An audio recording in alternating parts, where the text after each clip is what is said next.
உறவுகளுக்கு இனியதொரு வணக்கம். நான் உங்கள் நண்பன் சரவணன். இன்னைக்கு அமைச்சரவை விரிவாக்கம் 33 பேர் இப்போது அமைச்சரவை இருக்கிறாங்க. ஸோ இதில் இன்னும் ஒரு 2 அமைச்சர் விரிவாக்கம் பண்ணி கொள்ளலாம். ஏன்னா 15%. ஸோ 35 பேருக்கு தமிழகத்தை பொறுத்த வரைக்கும் அமைச்சரவை விரிவாக்கம் செய்து கொள்ளலாம். அந்த வகையில் ஒரு 2 அமைச்சரவை மேலும் விரிவாக்கம் செய்து கொள்ளலாம்ங்கிறதுல ஸோ அதில் கூட்டணி கட்சிகளான முஸ்லீம் லீக் அண்டு விடுதலை சிறுத்தைகள் இந்த 2 பேருக்கும் ஆளுக்கு 1 அப்படிங்கிற கணக்கில் அது வெயிட்டிங்கில் இருக்குது அப்படின்னு சொல்லப்படுது. அதில் 2 பேருமே அமைச்சரவையில் இடம்பெறுவதற்கு ஒப்புதல் கொடுத்துட்டாங்க. ஸோ நாளைய தினம் அவர்கள் அமைச்சரவையில் இடம்பெறுவதற்கு வாய்ப்பு இருக்குது அப்படின்னு சொல்லப்படுது. சரி, ஓகே, இதில் நமக்கு என்ன தெரிந்து கொள்ள வேண்டியிருக்குது அப்படிங்கிறதாங்க. ஏன்னா இப்போ அனைவருமே மேக்சிமம் புதியவர்கள், இளைஞர்கள். இதில் நல்லா பாருங்க, அனைத்து சமுதாயத்தினருக்குமே ஒரு ஈக்குவலிஷன் அப்படிங்கிறது இதில் இருக்குது. இப்போ கிட்டத்தட்ட 7 பேர் பட்டியல் இனத்தவர்கள் இடம்பெற்றிருக்காங்க அப்படிங்கிற போது இது ஏமாற்று வேலை இல்லை. ஸோ சொன்னதை இங்கே ஜாதி மதம் கடந்து ஸோ யாருக்கான பொறுப்பை எப்படி கொடுக்க வேண்டும்ங்கிறத நாங்கள் கொடுத்துருக்கோம் அப்படிங்கிறதுக்கான மத சார்பின்மை கட்சி நாங்கள் தாங்கிறத பறைசாற்றும் விதமாக ஒரு 7 பேருக்கு வாய்ப்பு கொடுத்துருக்குறாங்க. ஸோ இது வரவேற்கக்கூடிய ஒன்று. அதே போல பார்த்தீங்கன்னா பிராமணர்கள் யாருமே வாய்ப்பு கொடுக்கறதில்ல அப்படிங்கிற போது ஸோ அப்படியாக ஏன் இருக்க வேண்டும் அப்படிங்கிற கணக்கில் என்னன்னு தெரியல, 2 பேருக்கு அதில் வாய்ப்பு கொடுத்துருக்குறாங்க. அதில் முக்கியமாக பார்த்தீங்கன்னா அறநிலைத்துறையே ஒரு பிராமணர் சமுதாயத்தில் கொடுக்கப்பட்டிருக்கு அப்படிங்கிறது இது தமிழ்நாட்டில். ஆனால் இன்னைக்கு விவாதம்லாம் அதாக தான் இருக்கும். ஸோ அப்போ பாஜகவுடைய பி டீம் தானா, ஆர்எஸ்எஸ் பெற்ற குழந்தை தானா, தாவேகா அப்படின்லாம் இன்னைக்கு கிளப்பி விட ஆரம்பிச்சிருவாங்க. ஸோ இது வரவேற்கக்கூடிய ஒரு விடயமா தான் நான் பார்க்குறேன். இப்போ திமுகவுக்கு மாற்று நாங்க தான் அப்படிங்கிறத தாவேகா சொல்ல நினைக்கிறாங்க. அதற்கு தகுந்தாற் போல திமுக செய்யக்கூடிய விடயங்கள் அதுல சில அரசியல் இருந்தா, ஆனா வெளியில நாங்கள் மதசார்பின்மையர்கள், நாங்க சிறுபான்மையினருக்கு நபரானவங்க, இப்படிலாம் அவர்கள் ஒரு மாய பிம்பம் ஒண்ணு இருக்கு இல்லையா, அதெல்லாம் இல்லாம நாங்க அதையும் தாண்டி நாங்க செயல்படுத்துவோம் அப்படின்னு சொல்லி அதற்கு தகுந்தாற் போல பாத்தீங்கன்னா பட்டியல் இனத்தவர்கள் கொடுத்திருக்கிறாங்க. அடுத்து மகளிருக்கு 4 பேருக்கு அமைச்சரவையில் இடம் கொடுத்திருக்கிறாங்க. ஸோ இப்படியாக சில பரிமாணங்கள்லாம் திமுகவுக்கு மிஞ்சியது நாங்கள் அப்படிங்கிற மாதிரி கொடுத்திருக்காங்க. இதுல சில முக்கியமான பொறுப்புகள் திமுகவே இதுவரைக்கும் செய்திராத, அதிமுகவே இதுவரைக்கும் செய்திராத விடயங்கள்லாம் சில அமைச்சரவையில சிலருக்கு வாய்ப்பு கொடுக்கப்பட்டிருக்கு அப்படிங்கிறது தான் இதுல இருக்கக்கூடிய ஒரு சாராம்சம் நம்ம பார்க்கிறோம். இதுல பாஜக ஸ்கோர் செஞ்சிருவாங்க. நாளைக்கு பாத்தீங்களா திமுகவும் தாவேகாவும் ஒண்ணுதான் அப்படின்ட்டு அவங்க புதுசா ஒரு ஸ்கோர் பண்ணிட்டு போயிட்டாங்கன்னா ஸோ இதை எப்படா சரி பண்றது, இதற்கு ஒரு முட்டுக்கட்டை போடணும்னு நினைச்சாங்களா என்னன்னு தெரியல. பாஜகவுடைய நெடுநாள் கோரிக்கை இந்து அறநிலைத்துறைக்கு ஒரு இந்து சமுதாயத்தை சேர்ந்தவர்களே தான் நியமிக்க வேண்டும், அதுவும் கடவுள் பக்தி உள்ளவரை நியமிக்க வேண்டும் அப்படிங்கிறது. அதுலேயும் முக்கியமா பிராமணர்களாக இருந்தால் வரவேற்கக்கூடிய ஒன்று தானே. ஸோ இதுல என்ன பண்ணிட்டாங்கன்னா, நீங்க இந்து அறநிலையத்துறைக்கு யாரை கேட்குறீங்க, ஸோ கடவுள் நம்பிக்கை உள்ளவங்க தானே, விடுங்க, நான் பிராமணர் சமுதாயத்தை உள்ளவரையே அந்த அமைச்சரவையில நியமிச்சிடுறேன் அப்படின்னு சொல்லிட்டு ஒரு பெரிய ஸ்கோர் பண்ணிட்டாரு. இப்ப பாஜகவும் இது தொடர்பா வாய் திறக்க முடியாம, என்னடா இது நமக்கு பேசுறதுக்கு இதுல எதுவும் இல்லாம போச்சே அப்படின்ட்டு இப்ப மௌனமா இருக்கக்கூடிய ஒரு சூழல் உருவாகி போச்சு. இப்படி இந்த அமைச்சரவையில பாத்தீங்கன்னா பல விஷயங்கள் இதுவரைக்கும் ராஜாஜி அவர்கள் தலைமையில கூட்டணி ஆட்சிங்கிறது இருந்துச்சு. அதற்கு பிறகு தமிழ்நாட்டுல எல்லாம் கூட்டணி ஆட்சியா, அதெல்லாம் தமிழ்நாட்டுக்கு ஆகுமா, அதெல்லாம் கூடாது அப்படின்னு சொல்லிட்டு 2 திராவிட கட்சிகளும் அதை மறுத்துக்கிட்டே வந்திருந்தாங்க. ஸோ ஆனா இந்த முறை என்ன பண்ணிட்டாங்க, கூட்டணி ஆட்சி அப்படின்னு சொல்லிட்டு காங்கிரஸுக்கு 2, விடுதலை சிறுத்தைக்கு 1, முஸ்லீம் லீக்கு 1, இப்படியாக கூட்டணி கட்சிகளுக்கும் அமைச்சரவையில் இடம் கொடுத்து ஸோ 35 பேருக்கான அமைச்சரவை தயாராயிருச்சு. அதுலயும் பாத்தீங்கன்னா இந்த அமைச்சரவை எந்த மாதிரியாக யாருக்கெல்லாம் ஒதுக்கப்பட்டிருக்குன்னு பாத்தீங்கன்னா, உண்மையிலேயே அதாவது இப்ப காங்கிரஸை எதிர்த்து வெற்றி பெற்றவர்கள் அவர்களுக்கு அமைச்சரவையில் இடம் இருக்குது. இதுல முக்கியமா சொல்ல போனா இப்ப எங்க பகுதியில காங்கிரஸ் பகுதியா இருந்தது திருவடானை, காரைக்குடி, அறந்தாங்கி.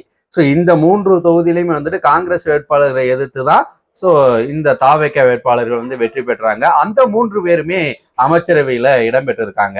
ஸோ காங்கிரஸும் அதுல அமைச்சரவை 2 அமைச்சரவையில இருக்கிறாங்க. ஸோ இது ஒரு வித்தியாசமான ஒரு விடயம் தான். அதே நேரத்துல பாத்தீங்கன்னா சில அமைச்சர்களை நியமித்த விதமே வந்துட்டு அந்தந்த இடத்துக்கு தகுந்த மாதிரி அவர்களுக்கான ஒரு வாய்ப்பா தான். இப்ப தூத்துக்குடி எடுத்துக்கிட்டீங்கன்னா இப்ப மீன் வளம் சார்ந்தது, அப்ப தூத்துக்குடி தொகுதியை சார்ந்த ஒருவருக்கு அந்த பொறுப்பை கொடுத்தா கண்டிப்பா அந்த மக்களை பற்றிய படிப்பதற்கு ஒரு வாய்ப்பு அவருக்கு வரும். சோ அப்ப அந்த பகுதியில் உள்ளவருக்கு தான் அந்த பொறுப்பை கொடுக்கும். தூத்துக்குடி எம்எல்ஏக்கு அதை கொடுத்துட்டாங்க. அடுத்து வந்து போனா சுற்றுச்சூழல், அப்புறம் காலநிலை, பருவ மாற்றம், இந்த துறைக்கு யாருன்னு பாத்தீங்கன்னா அதே இந்த பருவ மாற்றம் வரும்போதே கடற்கரை பகுதியெல்லாம் முக்கியமான பங்கு வகிக்கக்கூடியது இல்லையா. சோ அப்ப ராம்நாடு டிஸ்ட்ரிக்ட், சோ இதை மையமா வைக்கும் போது திருவிழானை தொகுதியில ஒரு எம்எல்ஏ இருக்கிறாரு. சோ அந்த எம்எல்ஏக்கு அதை கொடுத்துருவோம் அப்படின்னு கொடுத்துருக்காங்க. அதே போல ஈரோடுல அங்க கைத்தறி, சோ அப்ப அந்த பகுதியில வெற்றி பெற்றவருக்கு, ஏன்னா அவருக்கு தான் வந்துட்டு அந்த துறை சார்ந்து ஒரு நாலேஜ் இருக்கும், இல்லைனாலும் அந்த துறை சார்ந்து அவர் தேட முடியும், ஏன்னா அந்த பகுதியிலே அவர் எம்எல்ஏ இருக்கிறதுனால அப்படின்னு சொல்லிட்டு அப்படியாக அவருக்கு ஒதுக்கப்பட்டிருக்கு. இப்படி பல இடங்கள்ல தொகுதி ஒதுக்கப்பட்ட பல இடங்கள்ல பாத்தீங்கன்னா அந்த ஒரு லிங்கோட காரணகாரியத்தோட வந்துட்டு அந்த பகுதியில, அதே போல பாத்தீங்கன்னா காங்கிரஸ்ல வந்துட்டு கன்னியாகுமரியில டூரிசம், சோ அவருக்கு வந்துட்டு கன்னியாகுமரி டூரிசம்ங்கிற போதே கன்னியாகுமரிங்கிற போதே அவருக்கு அது கொடுக்கப்பட்டிருக்குது. உயர்கல்வித்துறையை பொறுத்த வரைக்கும் பாத்தீங்கன்னா மதுரையில மேலூர் தொகுதியில வந்துட்டு விஸ்வநாதன் அவர்களுக்கு ஒதுக்கப்பட்டிருக்குது. சோ இப்படி இதெல்லாம் வந்துட்டு ஒரு லிங்கு, ஒரு காரணத்தோட ஒருத்தருக்கு அந்த பொறுப்புகள் இருக்க வேணும் அப்படிங்கிறதுல அது சரியா செயல்படுத்திருக்காங்க. அதுல சில விஷயங்கள் அங்கே ஒன்று இங்கே ஒன்று இருக்குது, இல்லைன்னு இல்லை.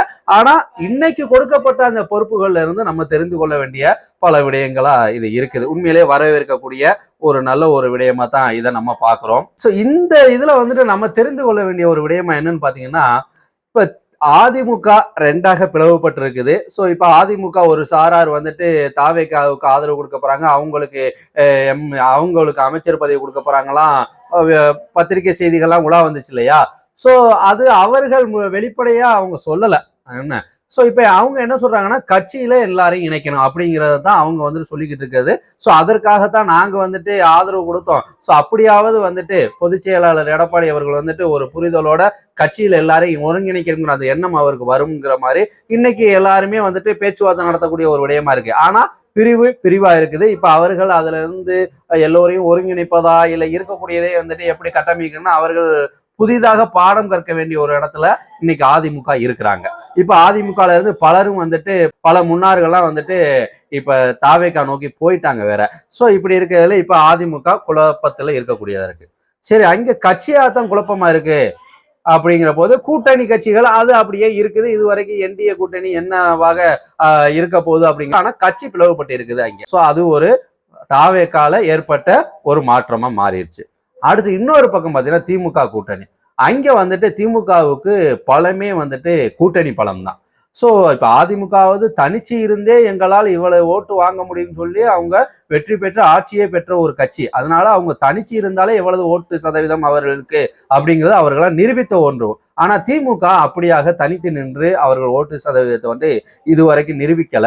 சோ ஆனா கூட்டணி பலத்தோடவே அவங்க இத்தனை காலமாகவும் இருந்துகிட்டு இருக்காங்க. அந்த கூட்டணிகள் எல்லாரும் இப்ப தாவேகா நோக்கி, அதுலயும் ஆட்சியில் பங்கோடு அவங்க இருக்கும்போது இப்ப தனித்து விடப்பட்ட ஒரு கட்சியாக திமுக இருக்குது.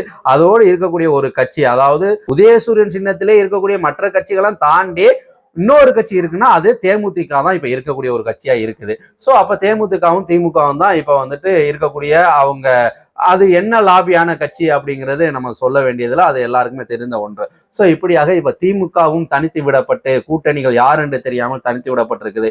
இப்ப அவர்கள் தேட வேண்டிய கூட்டணி என்னவா இருக்கும், அடுத்து வெளியில இருக்கக்கூடிய என்டிஏ கூட்டணியில் அங்கங்கே இருக்கக்கூடிய கட்சிகளை தான் அவர்கள் புதிதாக கூட்டணியில் கொண்டு வரக்கூடிய ஒரு விடயமா இருக்கும். சோ அப்படி அவர்கள் தேடும் போது கம்யூனிஸ்ட் எங்கே இருப்பாங்க அப்படிங்கிறதுக்கு, கம்யூனிஸ்டை பொறுத்த வரைக்கும் பாத்தீங்கன்னா அவர்கள் ஆட்சியில் பங்கு கேட்கலைனாலும், அவர்கள் ஆட்சியிலே பங்கே கேட்டாலும் அவர்கள் வந்துட்டு போராட்டங்கள் மக்கள் சார்ந்து இப்படியாக அவர்கள் எப்போதுமே தொழிலாளர்கள் சார்ந்தே அவர்களுடைய சிந்தனை இருக்கிறதுனால சோ அவர்கள் ஆட்சியில் பங்கு கேட்டாலும் அதேதான், பங்கு இல்லைன்னா அவர்கள் வெளியிலிருந்து ஆதரவு இருந்தாலும் அதுதாங்கிற போது சோ அவர்களுக்கு பத்தி எந்த பிரச்சனையும் இல்லை. அவர்கள் ஆட்சி சரியாக நடந்தால் ஆதரவு கொடுக்க போறாங்க, தவறு செய்யக்கூடிய இடத்துல அவங்க சுட்டி காட்ட போறாங்க, அதை திருத்துவதற்கு வாய்ப்பு கொடுக்க போறாங்க. இதுதான் அவர்களுடைய நிலைப்பாடா இருக்க போகுது. தாவேக்கால பாத்தீங்கன்னா திமுக கூட்டணி உடைஞ்சு தனித்து விடப்பட்டிருக்குது, அதிமுக கட்சியே ரெண்டா உடைஞ்சிருக்குது. இப்படியாக இன்னைக்கான அரசியல் சூழல் இருக்குது. இதுல பாஜக, ஏன்னா அவங்க மத்திய அரசு இல்லையா, சோ ஆளுங்கட்சி இல்லையா, அவர்களுடைய ரோல் என்னவாக தமிழ்நாட்டில் இருக்க போகுது, அவர்கள் அடுத்தடுத்து என்ன காரண காரியங்கள் வச்சிருக்கிறாங்க, எப்படியாக அரசியல் மூவ்மெண்ட் இருக்க போகுது. ஏன்னா அவர்களுடைய அரசியல் மூவ்மெண்ட்டுக்குமே ஒரு செக் வச்ச மாதிரிதான் இப்ப 2 பிராமணர்கள், அதுலயும் முக்கியமா அறநிலைத்துறையே வந்துட்டு கொடுத்திருக்கிறதுனால இப்ப அவர்களும் பேச முடியாத ஒரு சூழல் இருக்கிறாங்க. இதையும் தாண்டி அவர்கள் அடுத்து என்ன செய்ய போறாங்க அப்படிங்கிற பல எதிர்பார்ப்புகள் இப்படியாக இருக்குது. சோ உங்கள் தொகுதி வேட்பாளருக்கு என்ன பொறுப்பு இருக்குது அப்படிங்கிறத பாருங்க. சோ உங்க தொகுதியில் இருக்கக்கூடிய எம்எல்ஏஸ் வந்துட்டு, அமைச்சர்களை வந்துட்டு நீங்க நேரடியா சந்திங்க. ஏற்கனவே இருப்பது போல வந்துட்டு அவர்கள் என்ன மகாராஜர் போல மக்கள் பொதுமக்கள் பார்க்காதீங்க. அவர்களும் உங்களை சார்ந்தவர்கள், நீங்கள் வாக்கு செலுத்தி வெற்றி பெற்றவர்கள். அப்போ உங்களுக்காக உழைப்பதற்கு உங்களால் நிர்ணயிக்கப்பட்ட ஒரு நபர், அவர்களிடம் நேரடியாக பல இடங்கள்ல அலுவலகங்கள்லாம் திறந்துருக்காங்க, அங்க அலுவலகங்களே நீங்க வந்துட்டு உங்களுடைய கோரிக்கைகளை வைக்கலாம். நேரடியாக அவர்கள் பார்ப்பதற்கும் அவர்களோட பேசுவதற்கான ஒரு பாண்டிங், ஒரு சகோதரத்துவம், ஒரு நட்பு அப்படிங்கிறத உருவாக்கிக்கங்க. ஏன்னா இருப்பவர்கள் பலரும் வந்துட்டு இளைஞர்கள் அப்படிங்கிற போது சோ உங்களால் வந்துட்டு அந்த பாண்டிங்கை உருவாக்க முடியும். சோ அதை நீங்க உருவாக்கிக்கங்க. இதுதான் சரியான நேரம். சோ இந்த ஒரு மாற்றம் மிகப்பெரிய ஒரு இளைஞர்கள் கட்டமைப்பு உருவாக்கி இருக்கு. அந்த கட்டமைப்பை பொதுமக்கள் சரியாக பயன்படுத்திக் கொள்ள வேண்டும் அப்படிங்கிறதா உங்களுடைய மேலான கருத்தை கமெண்ட் பாக்ஸ்ல சொல்லுங்க உறவுகளே. மீண்டும் ஒரு நல்லதொரு வாய்ப்பை சந்திப்போம். நன்றி உறவுகளே.